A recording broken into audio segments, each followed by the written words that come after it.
நம்ம சப்ஸ்கிரைபர் ஒருத்தவங்க கேட்டிருந்தாங்க, உங்கள் ஸ்கின் ரொம்ப க்ளோவாக இருக்குது, என்ன பண்ணுறீங்க அக்கா அப்படின்னு கேட்டிருந்தாங்க. ஒன்றும் இல்லைங்க, நான் daily skin care routine follow பண்ணுறேன். அதுதான் உங்களுக்கு வீடியோஸில் நிறைய ஷார்ட்ஸில் சொல்லியிருக்கேன். இப்போ கொஞ்ச நாளாக அந்த ஷார்ட்ஸும் போடவும் முடியலை, என்னால் ஸ்கின் கேரும் பண்ணவும் முடியலை.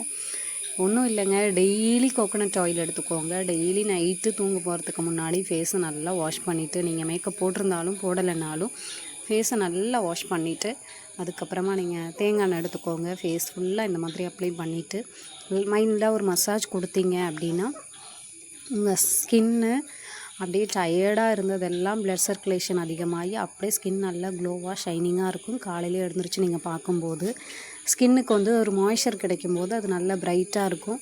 இன்னொரு விஷயம், நம்ம ஒரு மசாஜ் கொடுக்கும்போது நல்லா அது ப்ளட் சர்க்குலேஷன் அதிகமாகி அப்படியே ப்ரைட்டாக க்ளோவாக காமிக்கும். உங்களுக்கு கோகோனட் ஆயில் யூஸ் பண்ண பிடிக்கலைன்னா ஆல்மண்ட் ஆயில், குங்குமாதி தைலம், நால்பமராதி தைலம் இதெல்லாம் எங்கே கிடைக்குதுன்னு கேட்டிங்கன்னா நாட்டு மருந்து கடையில் கிடைக்கும், வாங்கிக்கோங்க. கண்டிப்பாக ட்ரை பண்ணி பாருங்கள். தேங்க்யூ.